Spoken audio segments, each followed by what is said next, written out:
Hello friends, आज हम बात करेंगे assessment of letter of credit की लिमिट की।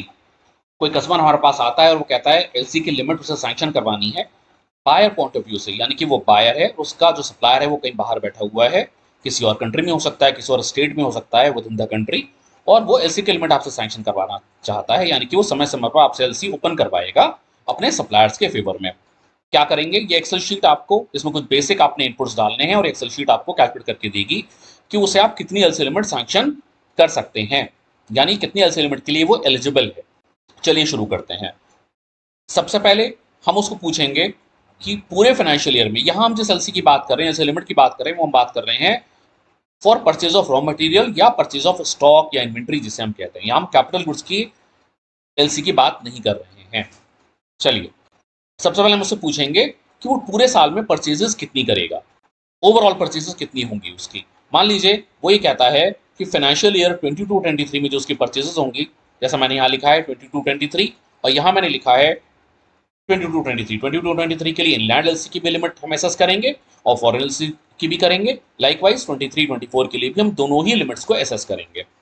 चलिए, हम उसको सबसे पहले पूछेंगे कि 22-23 में टोटल परचेजेस क्या होंगे। मान लीजिए वो आपसे कहता है मेरी टोटल परचेजेस 5 करोड़ होंगी, हम यहाँ पे लिख देते हैं 500, और 23-24 में जो टोटल परचेजेस होंगी वो 7 करोड़ होंगी, हम यहाँ लिख देते हैं 700। अब हम उससे पूछेंगे कि आप ये बताइए कि इसमें से अब आपके अगेंस्ट एलसी कितने परचेजेस होंगे। अब इसके दो पार्ट्स होंगे, यानी कि उसे ये बताना पड़ेगा कि एलसी के अगेंस्ट, इनलैंड एलसी के अगेंस्ट क्या परचेजेस होंगी और फॉरेन एलसी के अगेंस्ट क्या परचेजेस होंगी। इनलैंड एलसी के अगेंस्ट जितना वो परसेंट कहता है, यानी कि टोटल परचेजेस का अगर वो ये कहता है आपसे कि 30% मैं इनलैंड एलसी के थ्रू खरीदूंगा, तो आप यहाँ लिखिए 30, और फॉरेन एलसी के थ्रू वो कहता है मैं 25% खरीदूंगा, तो यहाँ लिखिए 25। लाइकवाइज नेक्स्ट ईयर में, यानी कि 23-24, अगर करंट ईयर आपका 22-23 है, तो अगले साल वो कहता है इनलैंड एलसी के थ्रू मैं 35% माल खरीदूंगा, फॉरेन एलसी के थ्रू भी मैं 35% ही माल खरीदूंगा। तो आप यहाँ ये फिगर डालिए, तो आपका निकल कर आ जाता है estimated purchases against letter of credit, यानी कि इनलैंड एलसी के थ्रू वो 1.50 करोड़ का माल खरीदेगा, फॉरेन एलसी के थ्रू 1.25 करोड़ का माल खरीदेगा 22-23 में। लाइकवाइज नेक्स्ट ईयर में दोनों में ही वो 2.45 करोड़ का माल खरीदेगा।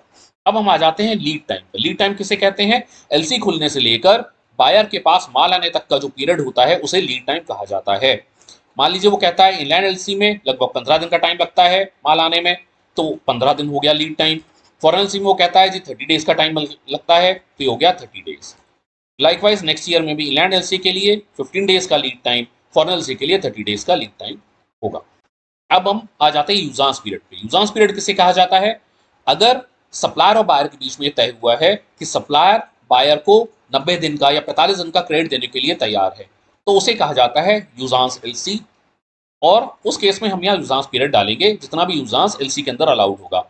मान लीजिए कि यूजांस पीरियड इनलैंड एलसी के लिए 45 डेज है और फॉरेन एलसी के लिए 90 डेज है। यहाँ पर नेक्स्ट ईयर में भी वो कहता है कि इनलैंड एलसी में नेक्स्ट ईयर में मुझे 30 डेज का उजांस चाहिए और फॉरेन एलसी में मुझे 60 डेज का उजांस चाहिए, तो आपने ये डाल दिया यहाँ पर। अब ये खुद ये जो रेड वाली जितने भी सेल्स हैं इसमें आपको छेड़ना नहीं है, क्योंकि ये इसमें फॉर्मूला फीडेड है ऑलरेडी, तो अगर आप इसे छेड़ेंगे फॉर्मूला डिस्टर्ब होगा। आपने केवल जो ब्लैक सेल्स हैं उसमें ही फीडिंग करनी है। चलिए, तो अब ये निकल कर आ जाता है total number of days. Total number of days निकल कर आए, यहाँ पर इंग्लैंड एलसी के लिए 22-23 में 60 days. Total number of days कहाँ से निकलते हैं? जैसा मैंने यहाँ लिखा है, डी और ई सेल का टोटल है। डी है आपका लीड टाइम और ई है आपका यूजांस पीरियड। तो इंग्लैंड एलसी के लिए 22-23 का जो टोटल नंबर ऑफ डेज है 60 डेज हो गया, फॉरेन एलसी के लिए 120 डेज हो गया। नेक्स्ट ईयर के लिए इंग्लैंड एलसी का total number of days 45 days और फॉरेन एलसी के लिए 90 डेज हो जाता है। अब ये शीट कैलकुलेट करती है number of cycles in a year, यानी कि टोटल नंबर ऑफ डेज के हिसाब से कितने साइकिल्स उसके घूम जाएंगे एक साल में। तो इंग्लैंड एलसी में जो नंबर ऑफ साइकिल्स हैं वो निकल रहे हैं 6.08, मतलब total number of days in a year यानी 365, इसको हम डिवाइड करते हैं टोटल नंबर ऑफ डेज जो कि हमने यहाँ निकाला है उससे, तो ये निकल कर आ जाता है टोटल नंबर ऑफ साइकिल्स। तो इंग्लैंड एलसी के लिए निकल कर आता है 6.08, फॉरेन एलसी के निकल कर आता है 3.04। लाइकवाइज नेक्स्ट ईयर के लिए इंग्लैंड एलसी का 8.11 और फॉरेन एलसी का 4.06।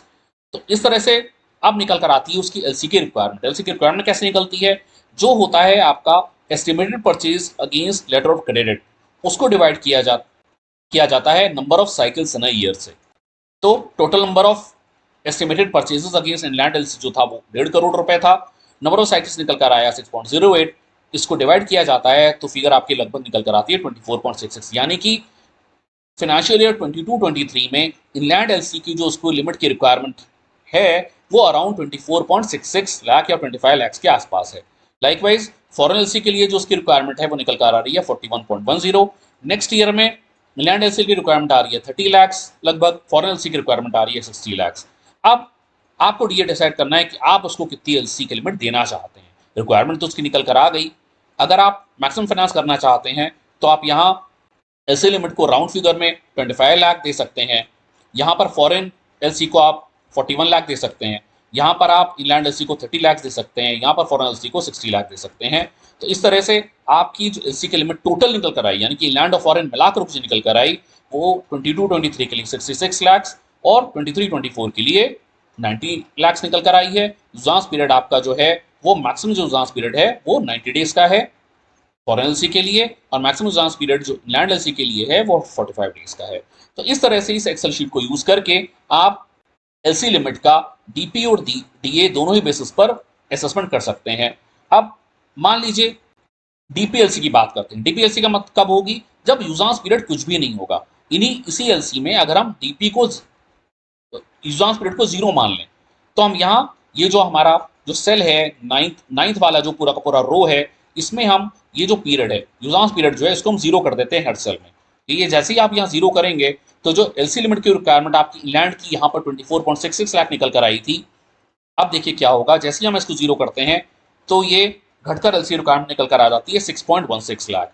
यानी कि अगर डीपीएलसी की लिमिट आप किसी को सैंक्शन कर रहे हैं जिसमें कि यूजांस पीरियड 0 है, तो फिर उसके लिए आप इस एक्सेल शीट को यूज कर सकते हैं। बस उसमें आपको क्या करना है, आपको यूजांस पीरियड को 0 कर देना है। तो अब इस केस में आपकी एलसी की रिक्वायरमेंट निकल कर आई 6.16, तो आप एलसी की लिमिट प्रपोज कर सकते हैं 6 लाख की या 7 लाख की, जैसा भी आप चाहें। लाइकवाइज यहाँ पर अगर आप फॉरेन एलसी में आप यूजांस पीरियड को 0 करते हैं तो उसकी एलसी की रिक्वायरमेंट निकल कर आएगी वो करीब 10 लाख रुपए निकल कर आती है। तो आप यहाँ 10 लाख कर सकते हैं, तो टोटल से लिमिट हो जाती है उसकी 16 लाख रुपए। ऐसे आप यहाँ पर यूजांस पीरियड को 0 कर सकते हैं तो उसकी एलसी की लिमिट जो रिक्वायरमेंट आती है वो 10 लाख और 20 लाख की आती है। तो आप यहाँ 10 लाख और यहाँ 20 लाख लिमिट सैंक्शन कर सकते हैं, टोटल लिमिट हो जाती है 30 लाख रुपए की। तो ये था हमारा आज का video assessment of letter of credit की एक्सेल शीट के बारे में। उम्मीद आपको पसंद आया होगा। अगर आपको इस एक्सेल शीट की रिक्वायरमेंट है तो आप हमें phenologistforall@gmail.com पर मेल कर सकते हैं, और बाकी हम इसका एक लिंक इस वीडियो के डिस्क्रिप्शन में भी डाल देंगे। आप वहां से भी इस एक्सेल शीट को डाउनलोड कर सकते हैं। Thanks for watching, bye bye and take care.